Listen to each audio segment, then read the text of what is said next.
Was there any experience in your youth that pretty much shaped this righteous focus that has become part of your mantle and who you are? I mentioned this in one of the books. I told these two stories that helped me come to realize what God really was, and not just that he was out there and real.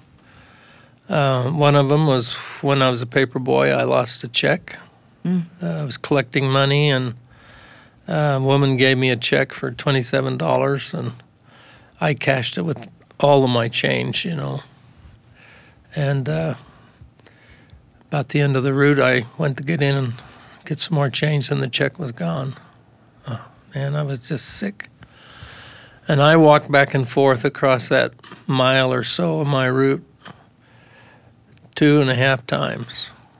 I turned over every piece of paper, every rock, And finally, I'm a slow learner, I guess. It just finally hit me. You don't know where that check is, but someone does. Why don't you ask him?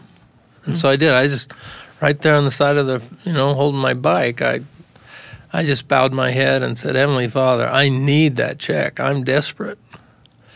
And I opened my eyes, and that check was stuck in a bush not 3 feet from where I sat, which was a wonderful thing. Yeah. But it was only later that as I thought about that, I thought, if I'd have offered that prayer and then made another trip over that mile and found it, I would have been absolutely thrilled. But why did he put it just 3 feet away? First thing I saw when I opened my eyes. And I finally concluded because he wanted me to know this one was from him.